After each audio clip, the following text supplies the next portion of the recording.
Welcome to this edition of This Is DesignIntelligence, conversations with leadership voices in the built environment.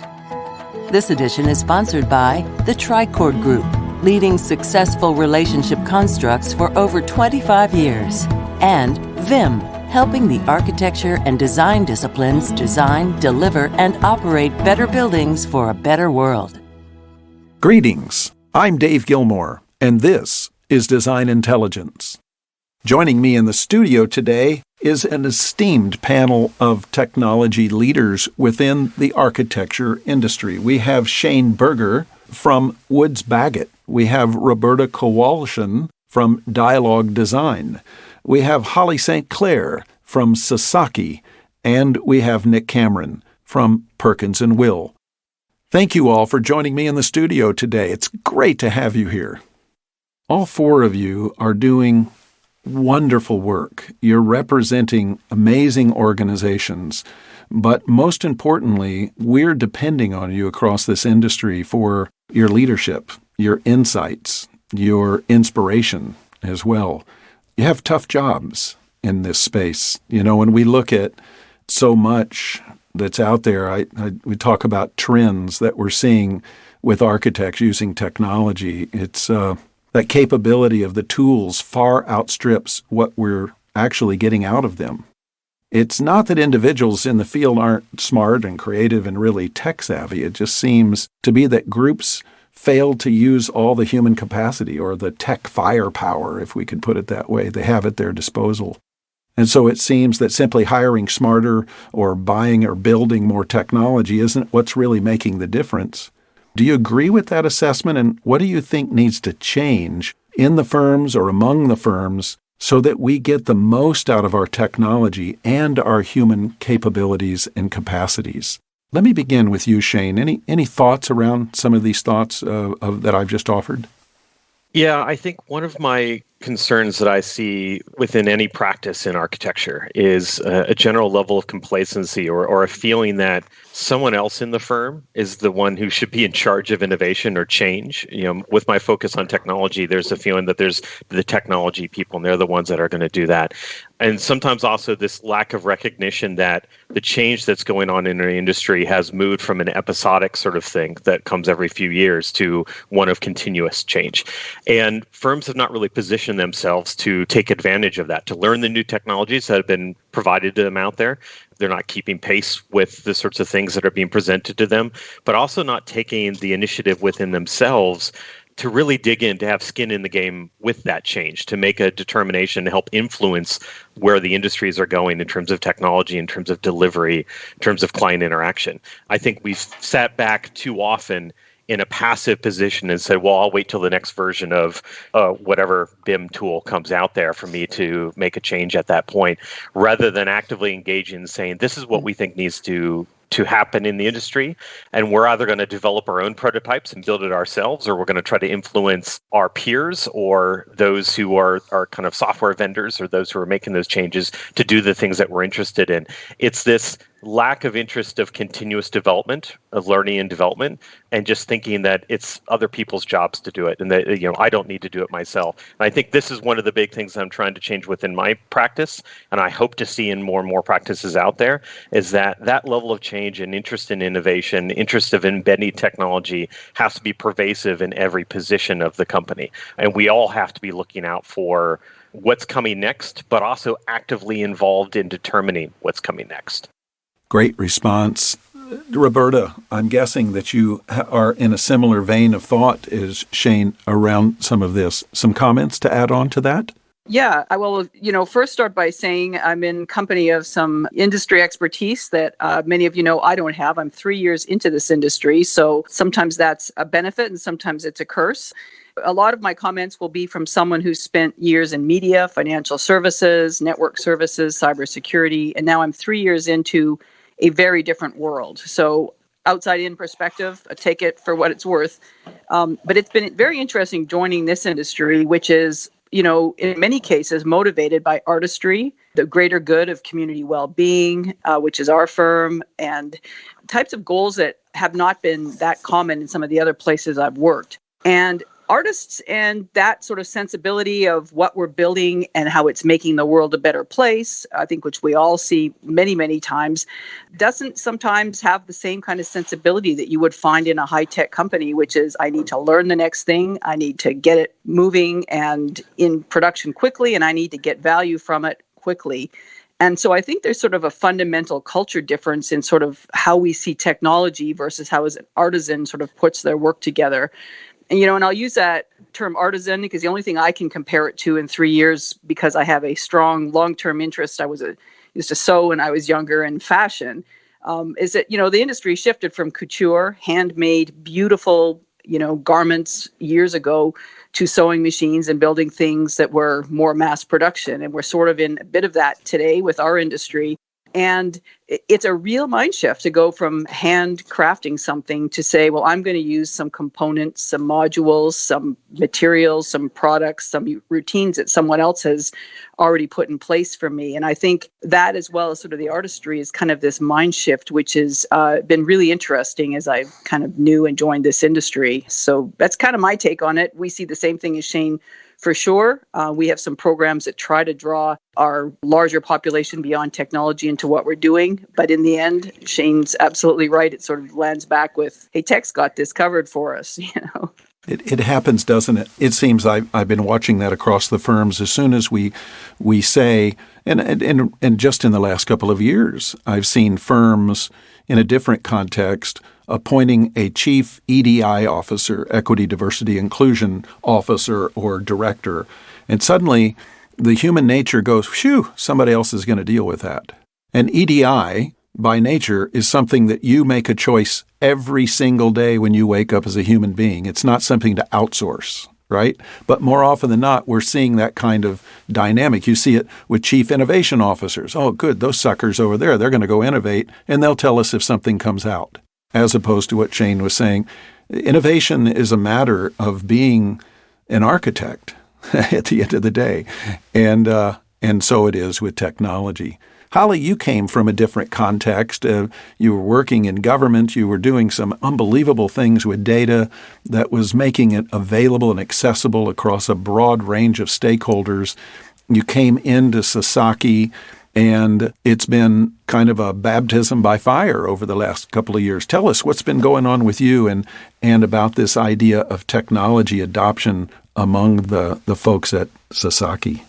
Yeah, I just want to say the Roberta and Shane's comments, I really, really agree with what they said. And I think the whole industry is really experiencing those sort of growing pains.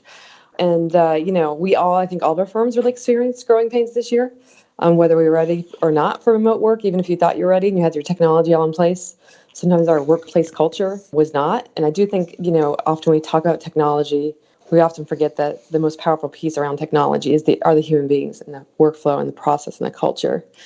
And so one of the things we did work on early in the quarantine was really thinking about and how to redefine and help people understand what a remote work culture looks like, and how do we maintain that sort of creative collaboration and fire Sasaki is so rich with, and how do we do that remotely when we're not side by side?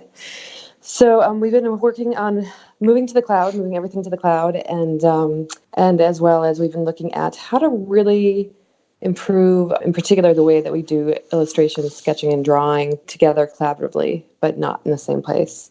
And how to really follow that through our workflow and identify pain points and remove barriers. So that's been a really interesting journey for me as, started out as a planner and then was with the state looking at data and also digital interactions, really looking at how do you really ease those friction points for people and make it easier to do their day-to-day work. I think also the piece that we're all starting to really better understand is that we need to be perpetual newbies. And this gets back to the point that Shane was talking a little bit about. Every year, every day, we need to be learning new technology. And it's not that we're just going to use this one drafting software, this one illustration software or design software. We have to think about, well, this is good for that, and this other piece is a good approach.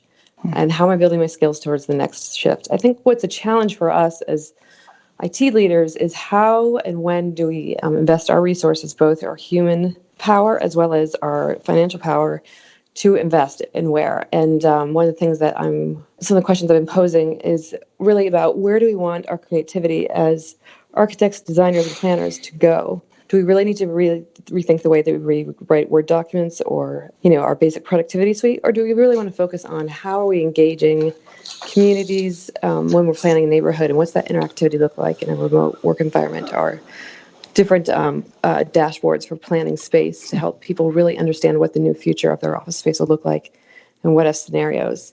And so really just thinking about what is our value add in Sasaki, and then how does technology really lift that up, accelerate it, and keep us learning every day. Nick, you're sitting in a unique spot, huge global firm, innovation at the center of the work that you do. How are you dealing with this challenge of innovative adoption across Perkins and Will? And what are you seeing as in related to your colleagues and some of the things that they've added here? All the things that Holly just mentioned, I was like, yes, culture, yes, planning, yes, delivery, yes, office documentation, dashboards. It just made me think we are doing so much. There's not one of those tasks mentioned that we're not focusing on. We hope that we don't go too thin. But I think for us that I'd like to think that we're thriving, and it is part of because we were thrown into this and we had to. And we've been able to accelerate, our digital transformation of how people are working. But something that really struck me today, in particular, because we were going after work, and it's the highs and the lows, and where technology can't fill the void, and that is still being remote. And what I mean by that is, if you win a project, you celebrate the same way over a Zoom call. And if you lose the job, you can't console one another through Zoom. So it's this really tough thing that we're trying to balance between how do we do the work, deliver the drawings or the models or the presentation, then how do we actively support one another as an organization, as a team. And I think that's the thing that is the biggest struggle right now still. The day-to-day, we're delivering, we haven't missed any deadlines. What we'd like to talk about is we went from 26 studios to 2,600 in a week in March, and we didn't miss a beat. But we're still struggling with how do we actively team and have those human moments. Mm-hmm. At Design Intelligence, we often make this statement. You may have heard it before. We believe that all authentic innovation that is sustainable and defensible springs from the wellhead of research. That good innovation, and particularly at the technology side, since that's our subject matter today, really comes out of this idea, this wellspring of research. And so all of your organizations have either formal and informal research initiatives going on. Budgets have been allocated toward research. Sometimes it's allocated in the budgets of the technology people. Other times it's completely unrelated over in some of the practices and the domains. The question is what's the connection you're seeing in your organizations between the technology and the research in driving new design outcomes? That is authentic innovation that's really changing the game in how you as a firm or even outside of your borders across industry, this marriage between research and technology innovation. Anybody want to take a shot at that? I think the way that we operate here is we do have research. It's its own arm, but we're very much interconnected. And the way that John Haymaker is the director of research at Perkins and Will, we think of ourselves at two ends of the table, where John is maybe 5 years into the future, and then our team is looking at how do we implement that into practice. So there's this constant dialogue and test back and forth as to what will make a difference or how big of an impact can that be. And we try to relate what we're seeing on the ground today. And then John's bringing this, oracle of the future. And we're looking for those connections. And some hit and some miss, but that's how we continue to move forward. Yeah, I can say from our side, we put something in. I've been sort of wrestling with this for a long time. How do you sort of pull in grassroots innovation, attach it to real outcomes, let people be creative? So we have a reasonably small tech team, and we created a program called Friends of Tech. Anybody can be a friend of tech. Some are distant relatives, some are closer family members. If they're doing something interesting, we invite them in, we reach out, we look at who's doing work. They don't have to, it's completely optional. And we invite them to a lot of our strategic tech events. Shane actually spoke at our last one. where in addition to our reasonable sized team, we have 50, 60 friends of tech. And we keep in touch with them. We bring resources. We figure out where in the firm we can help them get resources if they're doing something on a project. And for me, after trying many years of how do you actually inspire this, it's actually working really, really well to get groups of people who wouldn't necessarily be connected with tech actually part of our team, but not really part of our team, sort of billing on client projects. And, we do silly things like when we had our tech retreat, they all got gifts from the tech team. And so they feel close to us, but they're also on projects. They know that if they want to call us, they can get some help. And it's those projects and the applied research they're doing which really drive the firm to determine what we're going to invest in formally. I think in some of our cases, and ours for sure, we're not large enough to have a real large budget for formal research. So we really have to be thoughtful and mindful about where we sort of invest in research at a more formal university level. And we do that, but it's really largely driven on project work. And a lot of that is coming through our friends of tech. So we kind of keep everyone connected. So at the moment, it's working really well. And it continues to expand as we find more people doing all sorts of interesting stuff that our little tech team was unaware of. Yeah, fantastic. So, Dave, can I add something to that, please? Yeah, please. I think there are 2 points that I'd like to add is that, I think tech and research are really help enable designers to ask better questions rather than simply focusing on a specific answer, which is something I think we often all fall into. And better design really doesn't come through the computation, but through asking better questions and then sort of understanding the answer and the intent that's coming back from the work that you do. And so I just think that's research really can focus the questions that we're asking and have us interrogate the ideas that we share with our clients and really think about how and what are the options as we move forward in the solutions. And then the second point would be that I think research and the technology is sort of a lost leader if we don't really understand how to pull whatever we've innovated into the rest of our work.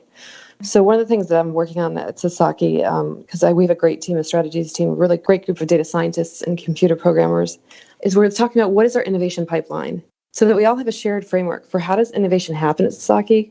What do we do? What are the gates we have to clear to move something from like an innovative beta test to, being incorporated into the standard procedures? And, how do we measure return on value or return on investment? And so I think innovation pipeline is something that the architecture field has not really thought about. We sort of have these one-off sparks that happen, but then how does it really transform the way that you do your work or the firm? And then how do you get that going and keep that pipeline filled?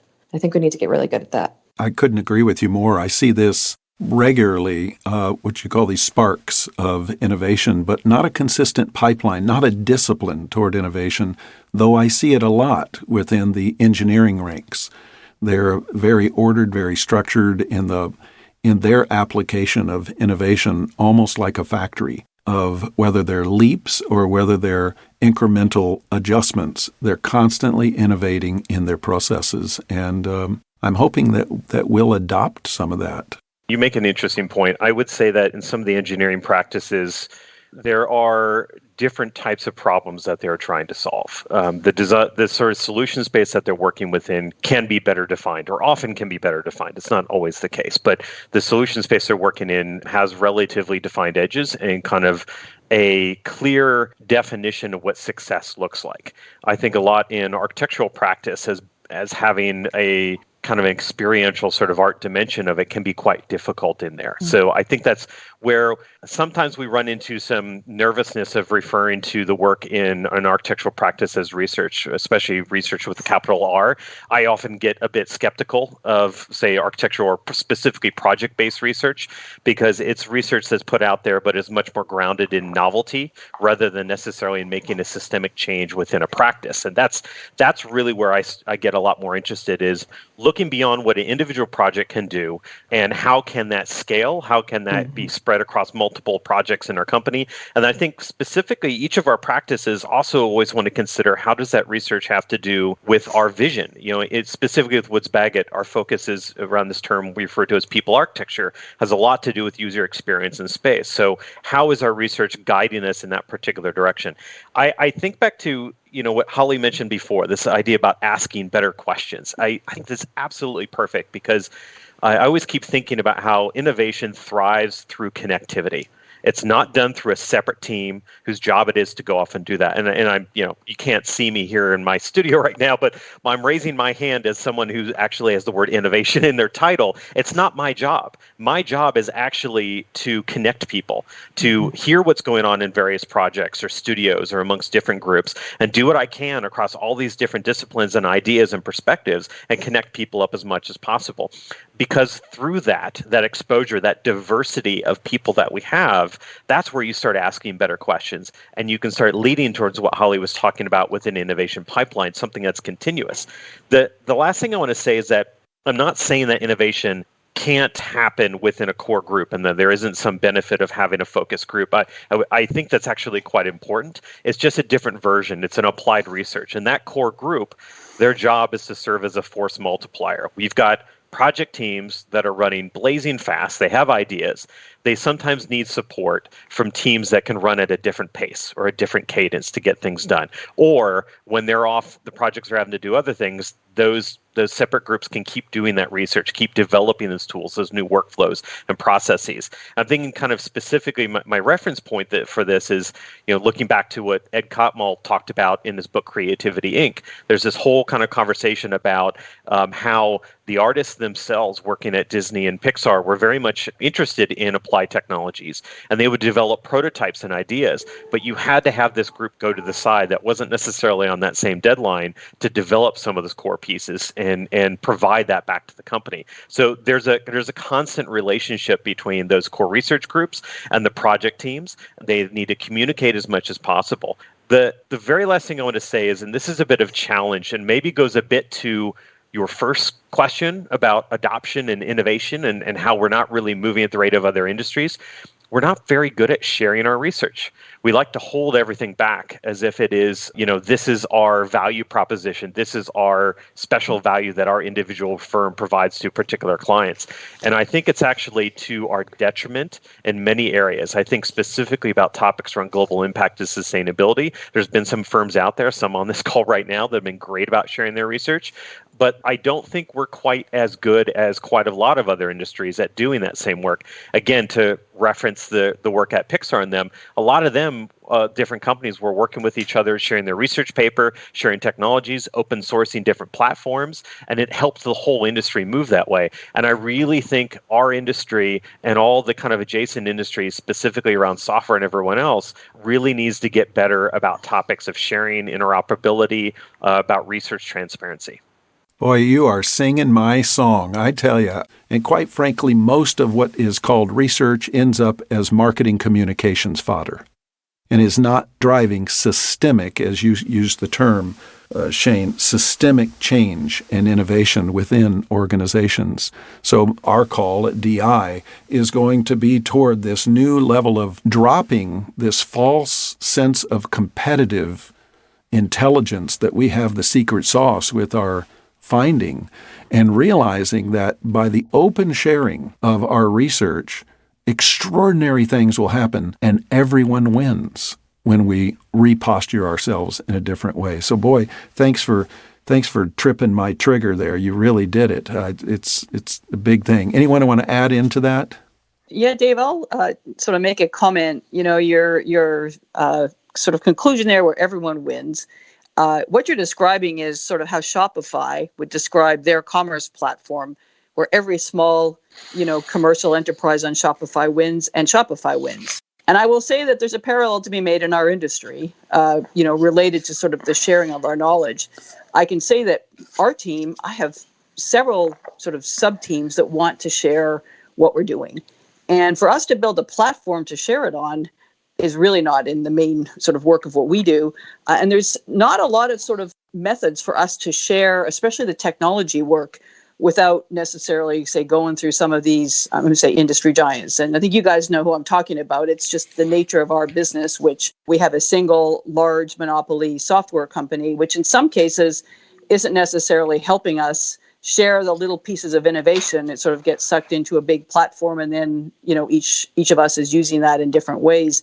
Contrasted with sort of the platform strategies that are coming out of other types of industries that are winning, I think there's a few things on the horizon in our industry related to platforms and the sharing of information and putting the infrastructure in place, which are really interesting. I know, for example, even in construction, where Procore positions themselves as a neutral platform that they can share information on across the industry with large and small players.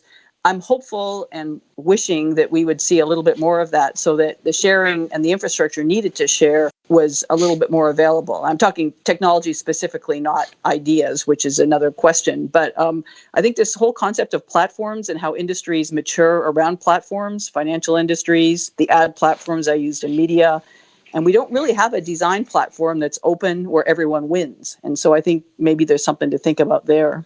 Great thinking. So we've also been talking quite a bit over the last few months that really became headlines that we are forcing to stay as headlines, and that is equity, sustainability, healthiness. These are what we believe to be inextricably tied to one another. Social equity, sustainability as in our environment, and healthiness for humans in whatever place or context that they find themselves. How are you, as technology leaders, applying your insight, your intelligence, your extraordinary expertise toward driving equity, sustainability, and healthiness through the practices that you're operating within? So we're working closely with our resiliency leaders, resiliency team within Perkins and Will. And what we're trying to bring is our expertise around what do you do with the data that's available, census data, material data? How do we turn that into dashboards, or how do we put that out for teams to try to understand? And then how will we measure our work as we're designing it and put it out there into the world? So there's an effort, has been an effort underway at Perkins and Will for way before I've been here to make that easier and to give our design teams, our designers, that information right at their fingertips. And just make it part of the process. It's fantastic. Empowering the design on the front end. Others? I'd like to jump in on this one a bit. There's a few things that I think we are looking at here. For one thing, this has been something that's been kind of near and dear to my heart. Specifically, I'm thinking about the diversity aspects of our industry itself. We've been having a lot of conversations within Woods Bagot about it, and I've been having just a lot of kind of thoughts and conversations with my colleagues, specifically within design technology on this.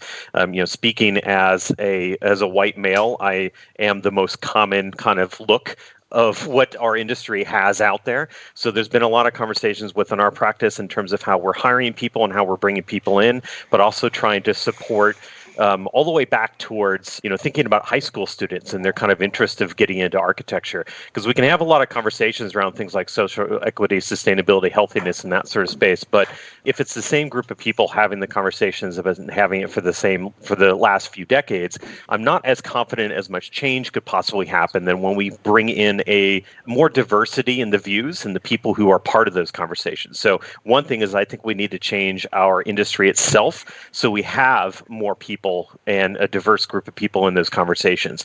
I think the second part of this is that we have been spending some time building, some applications. We've been really taking advantage of some of the open source systems out there, like the Ladybug tools. Been working very closely with that group and building some of our tools on top of that and trying to contribute to it as much as possible. Because again, that's to the previous conversation about supporting research and transparency and sharing what we're doing.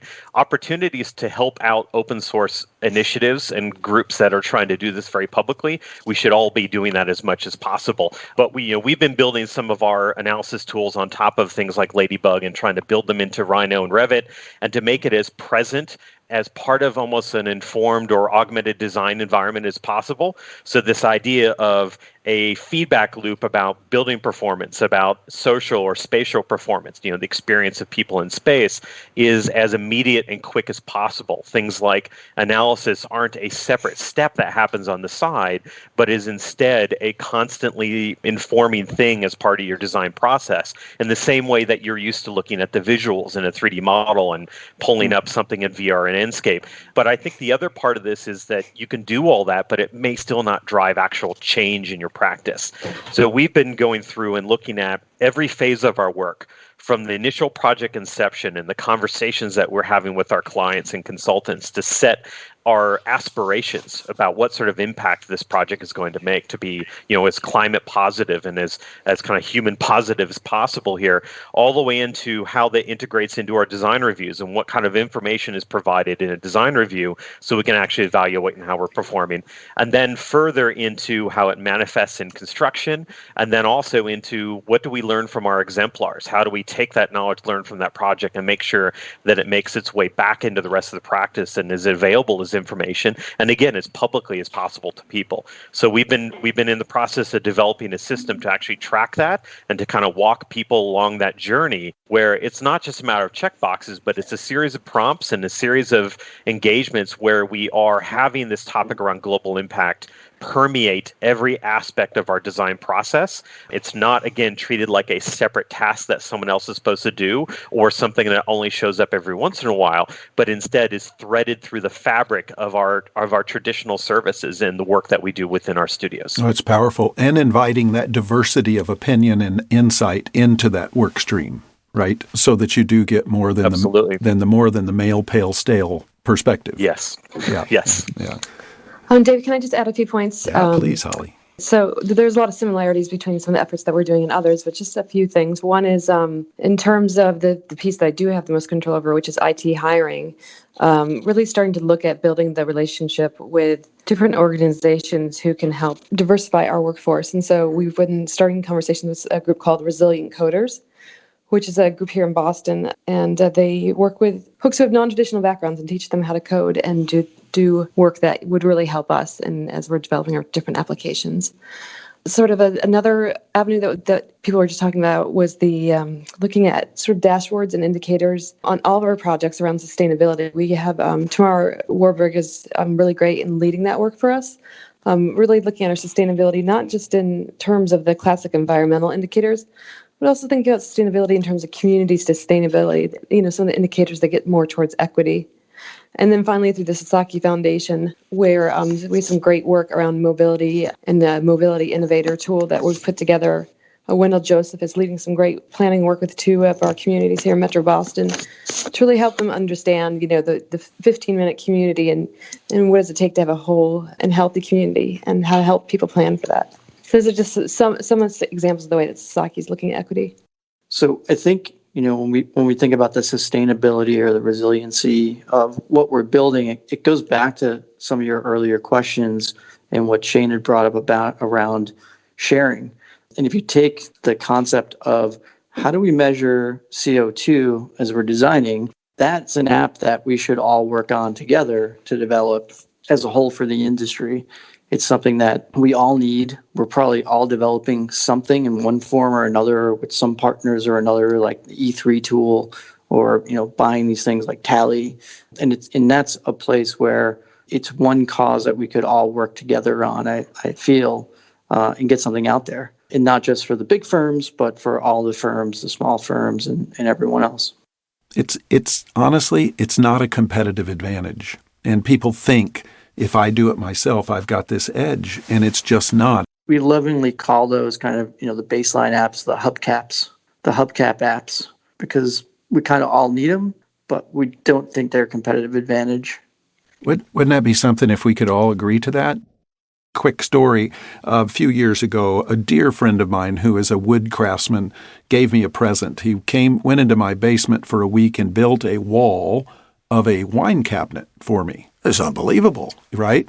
And I would come home and I would see his work each time. And I just thought, this is the coolest thing on the planet. And I looked at all of his tools. And so when he was about finished, I said, Tim, what tools would I need to build something like that? So he pulls out all of his tools, which are worn and tired and messed up. And he says, well, you want this, and you want this, and you want this. So I take this list, and my daughters and my wife end up, for Christmas, buying me a whole set of these tools. Beautiful. They're shiny. They're really cool. I've never built anything with them because I have no idea what I'm doing with this toolbox of these tools, right? It's extraordinary. It's very much what we're seeing in technology today.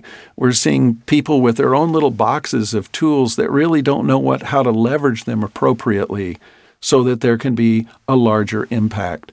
And it's this idea, why don't we have a consortium of common problems that we can just brainstorm together, resolve together, and succeed together? Again, it's a rhetorical question, but we must create this type of venue. To maybe kind of take off on what does it mean to kind of collaborate as an industry? What does it mean to innovate individually within our firms? I'm thinking about the various scales that we can operate in here. You've got individual projects that are going to innovate, do something interesting.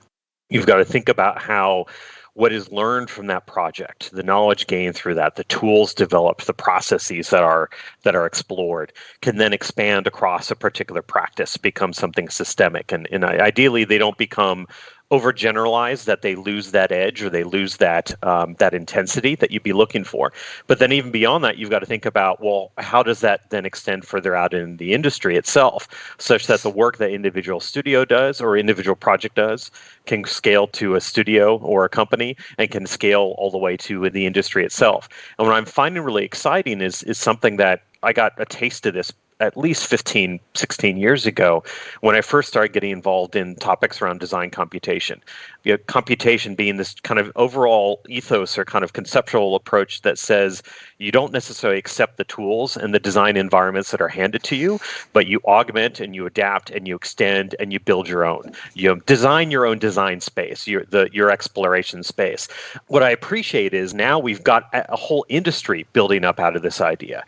You've got companies like Hypar, you've got open source platforms like Speckle that are all operating in this exact same sort of space about extendability, about creating your own design space. And each of those, Hypar thinking about this idea that you can, create expertise or create tools that can be made publicly available. I think Ian has even put a few out there on their own to say, none of you should ever have to build this one again because we see them in the same studios again and again. Instead, here it is for free.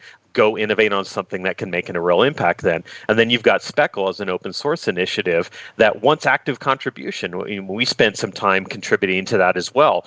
I find the whole thing quite fascinating and exciting. And I think for me, what we need to do is start structurally kind of shifting our firms to wrap around this idea and contribute to that idea. I'm always excited about empowering project teams to develop their own project-based prototypes of new workflows, new tools, and systems. And that's core to this approach to computation. That's where I began 15 years ago at Grimshaw Architects building computational tools to do various projects that we were on. But then thinking about how that then scales up in an organization, you do need people who take those apps pro, who generalize them, make them a little bit more robust, maybe add some capabilities and really spread them out through an organization as kind of almost a design ops sort of approach. And you will even sometimes partner with external developers to do that type of thing. But then you scale up even beyond that. You want those same people contributing to those open source initiatives, the Ladybugs, the Speckles of the world. You want them building tools using some of the new kit that's been available and thinking about the modernization of the AEC software industry in the same way that we watched the modernization of the web industry, moving from the kind of walled garden approaches of the CompuServes and Prodigies of the world that I grew up on with my modem, all the way to what we have now as open source and commercial frameworks and systems and extensions and tools able to communicate with each other in a very wide way. So I get really excited about that. I get worried when I don't see practices thinking about that as an opportunity. And again, thinking about technology as a necessary evil rather than as a strategic asset. But I do get excited that our practice is making that transition. And I also get excited about how much opportunities that I have for collaboration with others to build things. Because it's that vitality I get out of that computational approach that gives me some optimism that we are at a position to make some real change in the industry. Well, fantastic. Inspiring words. Others? I think on that last thread about the tools around on the web is kind of interesting, where the same building websites, and I think it was Dreamweaver back in the day, and knowing a little bit about HTML. When I say that, it means I knew how to copy and paste things together, but then almost to the commoditization of Wix or Squarespace. And I think that's maybe what scares some people, is that what our firms are doing and what we're designing for our clients is not for commodity. We're building for brands. We're building for our clients things that are very special and bespoke. And it goes all the way back to the first question around, how efficient are we, or why aren't we adopting faster? And I think part of it is what we do is bespoke. And I hope that doesn't change, because it seems like it would be very boring. The idea that Roberta was talking about, from design from couture to what H&M does now. I don't really want to do that. I'm kind of more into the design and what we bring as value to our clients. I do think the tools should change. They should become easier for certain things. But, design is hard. It's iterative. It's a little messy and fun. And I hope that doesn't get taken out by, the thought of what I really is a term I don't like is generative design. That to me, just what you see is some really awful stuff just 1,000 times over. And it takes someone really at the center, or a group of people at the center, to design things that inspire our clients in what we build and put out there in the world. Great. Roberta, any adds on to what your colleagues are saying? So to be clear, if I had a choice personally over a couture dress versus one made at H&M, I'd go for the couture every time. So I absolutely respect and love the work that great design firms do. And I don't think it'll ever disappear in this world. There certainly is a place for more mass market, affordable housing and buildings that can happen faster to meet needs or other business outcomes. But hopefully the repetitive nature of sort of that is clear to everybody. But it is important for what we do to take the repetitive tasks out so we free up more time for design. And that's the efficiency piece, which sometimes the artisans in our worlds don't really think that way. Not that they don't want to, they just think design, not sort of efficiency. And so I think there's kind of a tension there. Also, just a quick comment on build versus buy, because again, I'm fairly new to this industry. In the media business that I was in before, I can't count on one hand the amount of software that we built. We bought everything, and we built and managed large websites for one of the largest media companies in the US, and everything in that website was, some kind of a component we had added. And so it's been really interesting joining this industry, seeing kind of how much we're building. And I would say many times we're building a lot of things that are already available in the market. And our senior people should be saying to the teams that really want to build, why are you building that? Just go buy this. It's faster and I need you doing other things. But by nature, we are an industry of builders. We like to build, and my firm has got a number of engineers. They like to learn this stuff. And so there's also that kind of tension of what we'd like to build. But it's been really interesting to see sometimes way more getting built when I can see something on the market. And I'll even say, hey, guys, there's something out here we could buy and start using tomorrow. And there's always a question of what we build and what we buy. So there's some industry learning to be done as well, I think, in terms of maturing how you build and buy and use something that's maybe not perfect. No, I absolutely agree with you. And I think there's often a miss on the classic idea of total cost of ownership. And so we talk about building things, which, again, are wonderful to do. They exercise our minds. But the ongoing support, maintenance, iteration, maturity of built products often get kicked to the curb because we don't have the stick-to-itiveness to support them, and certainly don't often with the dedication of budgets accordingly. And so you're bringing up a tremendous question, and that is, how do we make the best decisions between build in-house, build in partnership, outsource a build, or just go out and buy? And so there's a continuum. I'm sure there's a few other steps along that continuum that we need to consider. Holly, bring us home. Talk to us about what it is that you want to see in this industry when it comes to this adoption and I'll say proper exploitation of technology toward positive and good ends.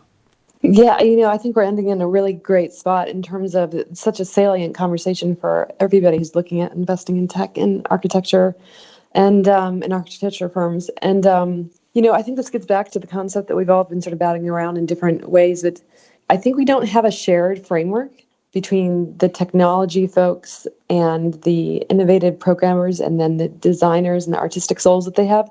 We don't have a shared framework for innovation. And when we have these really, scarce but really important research dollars or dollars to develop something, really think about, if we only have 2 things we can do this year, what are those 2 things going to be? How do they support our business goals? Where we really want to put our effort and make a difference? Is it really that we want to figure out how to scan something quicker, or is it that we really want to figure out how to engage more people around the table who speak multiple languages, or whatever the question might be? And so I think we often have, in technology, we often skip over the values question and the goals question. And I think we really need to stay front and center with the business in those conversations and help them interpret their values and goals into our technology decisions, and really helping them understand, look, this is a target-rich environment. We can buy things all over the place. We can build things all over the place. There's some places where we just should get consumer off the shelf, and there's some places where we really should put our special creative energies and lenses towards, and let's invest our resources there. And I think that's a conversation we're not very good at having as an industry. This has been a fabulous conversation, and we've only gotten started. It's been extraordinary. We might have to get the band back together and do this again at another time. Thank you so much. It's been an honor to have you with us at This Is Design Intelligence. Thank you, David. Thanks, Dave.